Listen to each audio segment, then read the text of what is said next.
A partir de janeiro já entra em vigor algumas mudanças da reforma tributária, especialmente então para os empresários ficarem atentos. A gente conversa agora com o contador Edson Júnior, que traz orientações para a gente nessas primeiras mudanças da reforma tributária. Muito bom dia, Edson. Obrigado por estar mais uma vez aqui na Rádio H2O. Bom dia, Joelson. Bom dia, Bica. Tudo Dia. bem aí? Tudo certinho, o som chegando bem. Eu tô só ajustando a imagem, mas o som já tá na mão aqui pra gente começar a conversar. Ano difícil aí, Edson. Ano polêmico, 2026. Tem empresário muito nervoso com o que vem por aí? Bastante mudança, né? O pessoal tá preocupado, correndo aí para ajustar sistemas, precificação. Então, a gente vive um momento de reforma tributária, então mexe aí com a vida de todo mundo, praticamente, né? Que loucura, rapaz do céu. É isso aí, tá muita gente preocupada aí com essa reforma tributária. E tem razão de ser, Edson, mexe com muita coisa. O que que a gente pode destacar para quem está acompanhando a gente aí? Tem razão, sim. Na medida que o governo avança com a legislação, né, as empresas, sistemas, o governo, a Receita Federal vem lançando aí notas técnicas para ajustar para que as empresas de software, principalmente, tenham que se ajustar à realidade das empresas. E a razão de ser, de fato, é para as empresas manter a conformidade durante esse processo de transição, né? Porque existe uma complexidade natural, tanto é que a reforma vai ser gradual, ela vai finalizar, vai estar 100% implantada em 2033. E é importante as empresas estarem atentas para ir se adaptando de acordo com o modelo de negócio e também de acordo com o sistema de tributação que a empresa faz parte. Então, a gente percebe toda essa movimentação, né?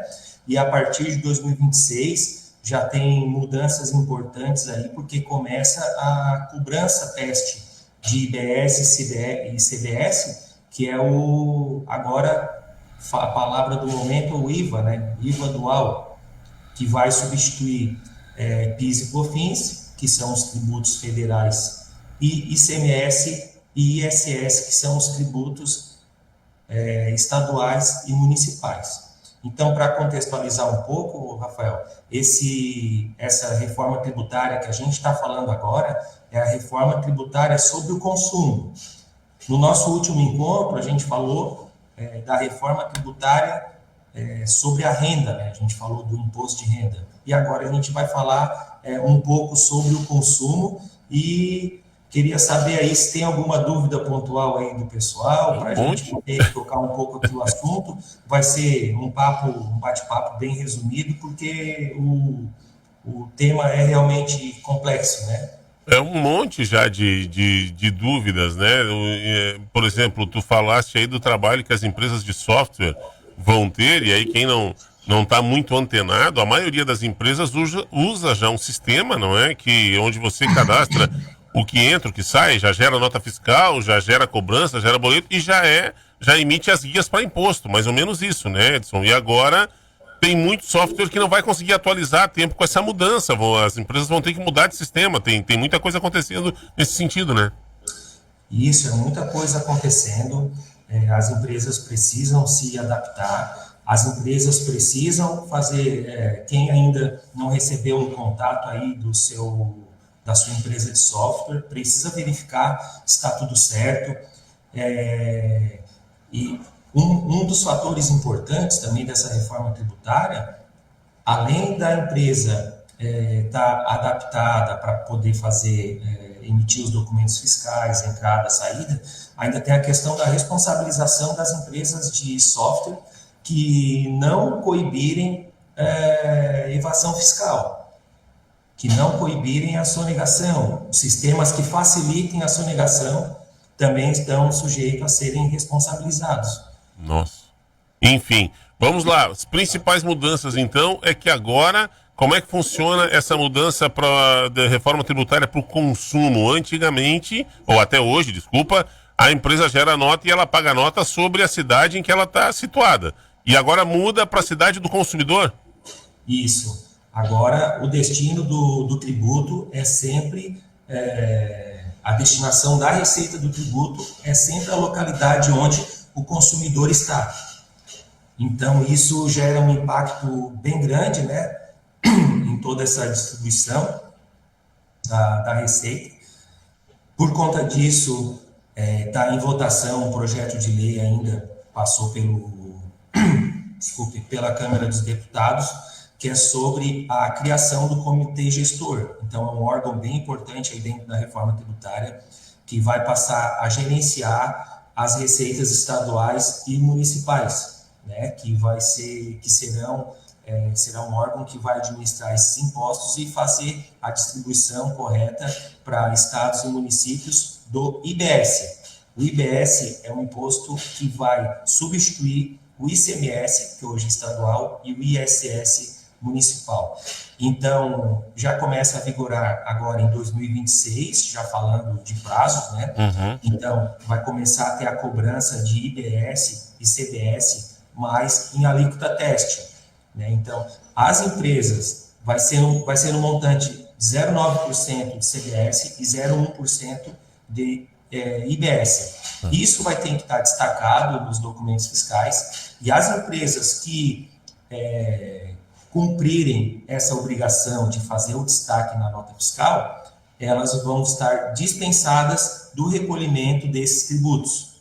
Então, é uma obrigação acessória, é uma obrigação importante que a empresa tem que estar atenta para cumprir, tem que estar adaptada com seus sistemas para a emissão desse documento corretamente, e a partir do momento que isso acontecer, ela não vai precisar recolher esses tributos. Ah, ok. Então o imposto entra em funcionamento, esses tributos entram em funcionamento agora, mas se a pessoa declarar certinho, não paga. Daí vai ser isento no fim lá. Isso não paga. Não vai pagar, né? Então, em 2026, o que a gente vê de mais relevante nesse momento para as empresas do regime normal, principalmente lucro real e lucro presumido, é essa questão das obrigações acessórias para ter a dispensa do recolhimento dos tributos nessa alíquota de 0,9% e 0,1%. Para as empresas do Simples Nacional, está se falando muito que é só em 2027, o pessoal está protelando muito. No entanto, o empresário tem que ficar atento que, embora a mudança para fins de impostos vai começar apenas em 2027, o planejamento tributário deve começar em 2026. Porque a reforma tributária traz uma questão muito importante, que é a opção do empresário do Simples Nacional pagar o IBS e o CBS por fora da guia do Simples Nacional, possibilitando que o empresário, dessa maneira, possa se creditar desses tributos nas entradas e transferir o crédito nas saídas, principalmente para as empresas do Simples Nacional, que trabalham no sistema B2B, ou seja, de empresa para empresa, o seu fornecedor é uma empresa e o seu cliente é outra empresa. Eles devem começar a avaliar em 2026, começar a fazer as entradas dos documentos fiscais, porque isso não é comum hoje, Bica, porque como as empresas do Simples Nacional não têm direito a crédito fiscal nas entradas, as empresas acabam negligenciando essa informação. Porém, essa informação é de extrema importância para que o escritório contábil, o seu contador, possa fazer uma simulação para que, em setembro de 2026, a empresa possa optar em recolher os tributos IBS e CBS por fora da guia do Simples Nacional. Pode ser uma vantagem muito competitiva para a empresa, porque ela vai poder transferir esses créditos da mesma forma que as empresas do lucro real e do lucro presumido. Rapaz, e vocês contadores vão ter que ter a prestação do tributo do ano e já fazer a simulação do ano que vem para já entender se vai ser vantajoso para cada cliente. É isso mesmo. Então, a gente faz um trabalho bem incisivo com nossos clientes, até cliente MEI, clientes do Simples Nacional, a gente está sempre requerendo e passando para o cliente a importância de ter as entradas, né? Porque como não gera crédito fiscal, os clientes acabam negligenciando de fato essa informação, porém são informações hoje gerenciais muito importantes, e também são informações fundamentais para o planejamento tributário para a partir de 2027. Em relação a essa opção, a gente precisa fazer a opção das empresas do Simples Nacional para o recolhimento do IVA dual por fora em setembro de 2026.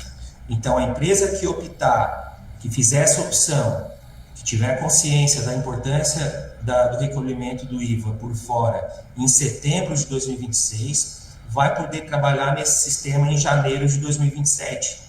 Para então, todos os ramos enquadrados no Simples. Isso, para as empresas enquadradas no Simples. Então, o empresário está acostumado com prazos para opção pelo Simples Nacional, do MEI, está acostumado a prazo que essa data seja sempre em janeiro. Isso vai continuar. Porém, a opção para o pagamento e recolhimento do IVA dual por dentro e por fora do Simples Nacional, isso vai acontecer 2 vezes ao ano. E vai ser em setembro e em abril. Então, para começar em janeiro de 2027, a empresa precisa optar em setembro de 2026. Por isso a importância da escrituração das entradas, para a contabilidade poder ter acesso, poder ter informação, para poder estar trabalhando junto com o empresário na melhor opção de recolhimento do IVA dual em 2027. Edson Júnior, ainda bem que existe a tua profissão, profissionais que nem tu aí, porque senão eu vou te contar, cara, para o empresário que já tem que dar conta da melhor compra, do preço de venda, se parcela, se não parcela, qual cartão de crédito vai usar, porque tarifa é diferente, porque não... E aí o cara tem que dar conta disso tudo aí, meu, é muita coisa, então tem que estar bem assessorado aí, né, cara? Não tem como, a gente vai trabalhar aí por um período aí até 2033, a gente vai trabalhar com 2 sistemas de tributação, né?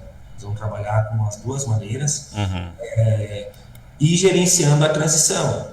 Para isso, a gente tem que estar bem preparado com tecnologia, treinamentos, e tem que estar sempre atualizado, justamente para poder estar sempre à disposição do cliente, orientando, trabalhando com o planejamento, e a gente está preparado para isso, mas não é uma tarefa fácil. E ainda bem que não é todo mundo que é bom em tudo, né? Dá para dividir aí um pouco. Ô Edson, outra especialidades, né, Victor? Outra coisa, a ideia é que em 2030, é 33 o prazo final, é isso? 33. 2033, aí vai ficar, a ideia é que chegue aí sim num ponto de facilidade dessa questão contábil. A ideia da reforma é facilitar para o empresário e para vocês aí a questão contábil a partir de 33? É facilitar por um lado, né? Por um lado, facilita, a tendência é facilitar, é que melhore, né? Mas vai depender ainda de muita tecnologia e de muito trabalho da Receita Federal, das empresas de tecnologia. Então, a tendência é que o trabalho do contador, da contabilidade, é que seja cada vez mais consultiva. E dentro de um sistema que venha trabalhar perfeitamente, trabalhar mais com conferência. Então, hoje as importações acontecem praticamente todas manuais, a apuração de impostos acontece tudo de forma manual, até um período específico, né, pré-determinado. A tendência é que isso ocorra tudo em ambiente nuvem, no ambiente da Receita Federal, e essa apuração aconteça sempre em tempo real. Então, o sistema da Receita Federal vai estar sempre, em regra geral, né, trabalhando, subindo as notas à medida que as notas forem emitidas, a apuração vai estar sempre em andamento, sistema de débito e crédito sempre em tempo real. Então, a tendência é facilitar sim, mas também nos traz mais responsabilidade diante do cliente de estar prestando cada vez um serviço melhor. Edson, tem alguma dica importante para tu passar, além do que a gente já falou? Tem algum recado importante aí para quem está nos ouvindo, quem tem seu... O grande empreendedor, né, o grande empresário, a gente imagina que já esteja, né, com as suas equipes largando. Às vezes pega mais no contrapé o pequeno empresário, às vezes é que está na batalha do dia a dia e não tem toda uma estrutura, e não, às vezes, né, o cara, para esse cara, tem alguma dica mais importante para passar, Edson? Tem várias. Posso garantir que, independente do tamanho do negócio, não negligencie a contabilidade. Não negligencie. São informações estratégicas, informações fundamentais, principalmente para quem quer crescer, quer escalar, precisa planejar, precisa ter um planejamento tributário, precisa ter um planejamento financeiro, principalmente para as empresas do lucro real, lucro presumido. A dica é fluxo de caixa. A reforma tributária vai impactar fortemente o fluxo de caixa das empresas, porque os tributos que são apurados mensalmente vai começar a ter exigência do pagamento do tributo de uma parte para que a outra parte tenha direito ao crédito. Então, o crédito só vai poder ser tomado depois que o tributo é quitado. Então, isso vai gerar impacto no fluxo de caixa. E outra dica fundamental, e vamos colocar aqui a última dica de hoje, é a precificação. A reforma tributária vai impactar fortemente na precificação dos produtos, na forma como as empresas identificam os seus custos e na forma como ela vai formar o preço de venda para poder manter a negociação com seus clientes. Então, não negligencie essas informações e esteja preparado para a reforma tributária. Eu me lembro de uma entrevista, acho que eu comentei contigo já, não é?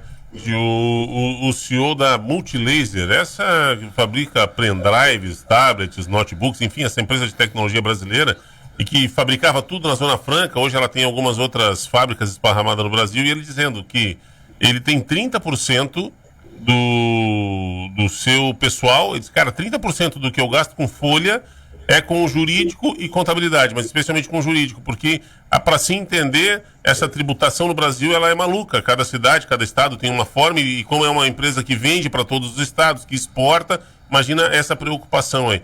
E aí a esperança dele é que essa reforma tributária facilite isso, para que ele tenha aí uma concentração maior. Mas até que ela seja concluída, Edson, vai ser esse carnaval aí, vai ser essa loucura, vou dizer, um perrengue, né? Não para vocês, para quem é especialista na área, mas para o empreendedor entender, vai ser sim esse período duro de entender até que ela seja concluída, né? É verdade, tem razão. O sistema tributário atual tem muitas brechas, digamos assim, né, onde as empresas acabam tendo um custo altíssimo com contenciosos, e a tendência é que reduza drasticamente, porém é uma questão de longo prazo, tá? Porque a própria legislação, a própria lei complementar 214 já tem vários problemas, mas acredito que seja, na nossa visão aqui, como as leis são criadas no Brasil ainda hoje, né? Então se aproveita um momento político e se faz a coisa às pressas, e acaba ficando às vezes um bicho de 7 cabeças ali perdido no meio. Acontece bastante, e a lei complementar 214, que é a principal que a gente tratou hoje, tem algumas questões que ainda devem ser melhoradas, né? Mas enquanto não for melhorada, vão ser objetos de discussão.